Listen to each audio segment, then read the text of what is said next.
महाभारत के 18 दिन लंबे भीषण युद्ध के बाद पांडव सभी कौरवों का अंत कर जीत के करीब पहुंच चुके थे। तब अपनी मृत्यु के भय से दुर्योधन कहीं जाकर छुप गया। तब पांडवों ने उसे वहां से ढूंढ निकाला और अपना वचन निभाने के लिए भीम ने उसके साथ युद्ध किया, लेकिन भीम दुर्योधन को हरा नहीं पा रहे थे। और तब श्री कृष्ण ने उन्हें दुर्योधन की जान पर वार करने का इशारा किया। भीम ने अपनी पूरी ताकत के साथ दुर्योधन की जान पर वार किया और दुर्योधन वहीं गिर पड़ा। कई लोग मानते हैं कि यहीं पर महाभारत की युद्ध का अंत हुआ, जिसके बाद पांडवों ने 36 साल हस्तिनापुर पर राज किया। आखिर में पांडव और श्री कृष्ण धरती को छोड़ गए और कलयुग की शुरुआत हुई। लेकिन ये कहानी इतनी सीधी नहीं थी।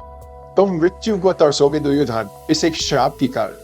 अपनी जान पर हुए उस खतरनाक वार के बाद भी दुर्योधन की मृत्यु नहीं हुई थी। वो वहीं उस रणभूमि पर पड़ा दर्द से तड़प रहा था। कुछ देर बाद पांडव लौट गए। तब उसे ढूंढते हुए अश्वत्थामा वहां पहुंचा। अपने मित्र दुर्योधन को इस हालत में देखकर अश्वत्थामा क्रोध से भर गया और गुस्से से भरकर उसने प्रतिज्ञा ली, मैं पांडवों का अंत कर दूंगा।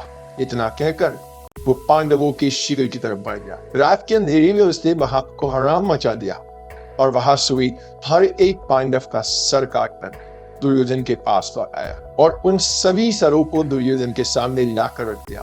मैंने पांडवों को मार दिया, मैंने पांडवों को मार दिया, उसने गर्व से कहा। जैसे ही दुर्योधन ने उन सरों की ओर देखा, उसका पूरा शरीर कांप उठा। ये सर 5 पांडवों के नहीं, बल्कि उनके 5 पुत्रों के थे। मेरी मृत्यु का कारण भीम नहीं, तुम हो अश्वत्थामा। इन शब्दों के साथ दुर्योधन ने अपनी अंतिम सांस ली। दुर्योधन की मृत्यु होते ही संजय की दिव्य दृष्टि चली गई।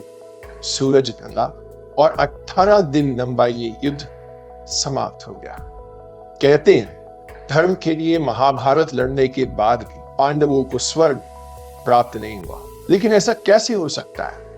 युद्ध के 36 सालों के बाद श्री कृष्ण अपने मानव रूप को त्याग कर वैकुंठ लौट गए। उस समय पांडवों ने भी अपना सारा राज्य अपने पोते परीक्षित को सौंप दिया और अपनी पत्नी द्रौपदी के साथ स्वर्ग की यात्रा के लिए हिमालय निकल गए। जैसे जैसे वो आगे बढ़ रहे थे, चढ़ाई और भी ज्यादा खतरनाक होती जा रही थी। एक दिन पहाड़ के एक किनारे से द्रौपदी का पैर फिसला और वो खाई में गिर गई। भले द्रौपदी ने अपना हर कर्तव्य निभाया, लेकिन 5 पांडवों की पत्नी होने के बाद द्रौपदी को अर्जुन से ज्यादा प्रेम था और यही उनके अंत का कारण बना। द्रौपदी के बाद बारी आई सहदेव और नकुल, जिनकी मौत का कारण बना उनका घमंड। एक का अपने ज्ञान पर और दूसरे का अपने रूप पर। और फिर बारी आई अर्जुन, जिन्हें अपने कौशल पर बहुत घमंड था और यही उनकी मृत्यु का कारण बना। कुछ दिनों बाद भीम का भी अंत आया। भीम बहुत शक्तिशाली था, लेकिन खाने को लेकर उनके मन बहुत लोभ था और इसलिए स्वर्ग की इस यात्रा को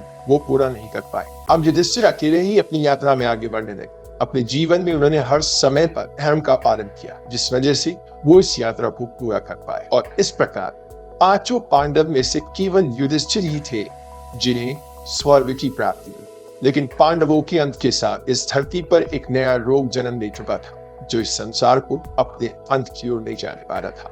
पांडवों के बाद हस्तिनापुर पर उनके पोते परीक्षित का राज शुरू हो चुका था। माना जाता है कि ऐसी भविष्यवाणी हुई थी कि श्री कृष्ण की अवतार समाप्ति के बाद कलयुग की शुरुआत हुई, जिस पर कली नाम की राक्षस का राज हुआ। कली बहुत समय से धरती पर आकर यहाँ अपनी जगह बनाने की कोशिश में था और तभी उसका सामना हुआ परीक्षित से। परीक्षित एक महान राजा। एक बार वो अपनी सेना के साथ प्रजा का हाल जानने के लिए निकले, लेकिन रास्ते में उन्होंने एक बहुत ही खतरनाक दृश्य देखा, जहाँ एक आदमी एक गाय और एक बैल को कंधे से बुरी तरह पीट रहा। महाराज परीक्षित ने देखा कि वो बैल केवल एक टांग पर खड़ा है, क्योंकि उसकी बाकी टांगें वो आदमी पहले ही तोड़ चुका था। ये बैल प्रतीक धर्म का, जिसकी 4 टांगे तपस्या, साफ सफाई, दया और सच्चाई को दर्शाती थी। उसकी 3 टांगों को तोड़कर कली धर्म के 3 प्रतीकों पर विजय पा चुका था और अब केवल सच्चाई ही बाकी रह गई। जिस गाय को वो पीट रहा था वो प्रतीक थी भूमि देवी, जो कि भगवान कृष्ण के संसार से चले जाने के बाद पाप की बोझ से परेशान।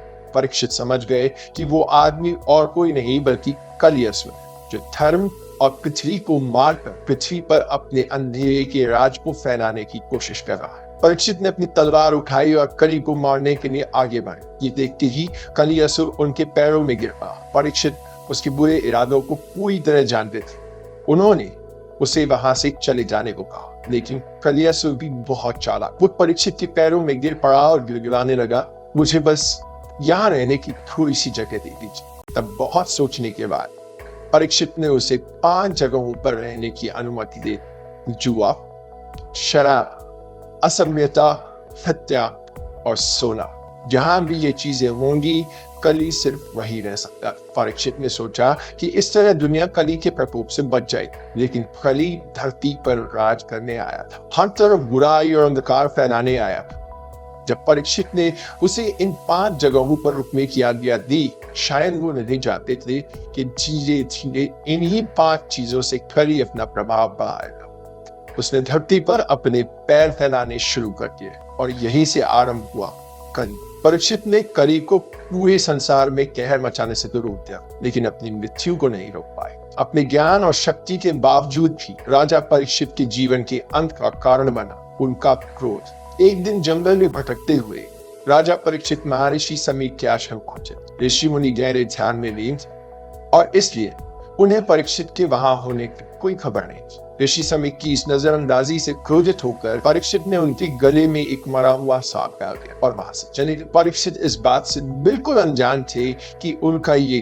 क्रोध उन्हें बहुत भारी पड़ने वाला है। कुछ देर बाद महर्षि समीर के बेटे श्रृंगी अपने पिता से मिलने पहुंचे। जब उन्होंने इस मृत सांप को अपने पिता के गले में देखा तो वो आग बबूला हो गए। श्रृंगी ने राजा परीक्षित को श्राप दिया कि रात से 7वें दिन सांप के डसने से राजा परीक्षित की मृत्यु हो जाएगी। जब परीक्षित को इस श्राप के बारे में पता चला तो उन्हें बहुत दुख हुआ, लेकिन अब दिए हुए श्राप को पाया नहीं जा सकता। परीक्षित ने अपने भाग्य को स्वीकार किया। उन्होंने अपने बेटे जन्मजय को हस्तिनापुर का राजा बना दिया और अपनी मौत का इंतजार करने लगे। 7वें दिन नागराज तक्षक एक ब्राह्मण के रूप में राजा परीक्षित के महल में पहुंचे और राजा परीक्षित को डस दिया। इस प्रकार अपने क्रोध में फंसकर एक श्राप के कारण राजा परीक्षित की मृत्यु हो गई। लेकिन अभी इस कहानी में एक और नया मोड़ आना बाकी था। जन्मजय ने अपने पिता परीक्षित की मृत्यु के बाद हस्तिनापुर का सिंहासन संभाला। जन्मजय अपने पिता की मृत्यु का कारण जानते थे। उनके अंदर बदले की आग भड़क चुकी थी और इसलिए उन्होंने ठान लिया था कि नागराज तक्षक के साथ साथ पूरे नाग वंश को खत्म कर देंगे। अपने इस इरादे को सच करने के लिए जन्मजय ने एक सर्प सत्र का आयोजन किया, एक ऐसा यज्ञ जिससे इस संसार में जितने भी नाग थे वो सब नष्ट हो सकते थे। उस समय एक विद्वान ऋषि आस्तिक मुनि ने जन्मजय को बताया कि इस यज्ञ से सभी नागों का विनाश इस संसार का संतुलन बिगाड़ सकता था। आखिर में ऋषि मुनि की बात को मानकर जन्मजय ने यज्ञ को रोक दिया और नागराज तक्षक की भी जान बख्श दी। ये दिन श्रावण के महीने में शुक्ल पक्ष की पंचमी का था, जिसे आज हम नाग पंचमी के रूप में मनाते हैं। महाभारत के युद्ध ने बहुत कुछ बदल दिया, पर उसके बाद हुई घटनाएं भी उतनी ही महत्वपूर्ण थी, क्योंकि आज हम जिस समय में रह रहे हैं, जिस युग में रह रहे हैं, सब कुछ उस समय से जुड़ा हुआ है। आपको क्या लगता है? अपने थॉट्स हमें कमेंट से बताइए। अगर वीडियो पसंद आई है तो इसे लाइक और शेयर जरूर कीजिए।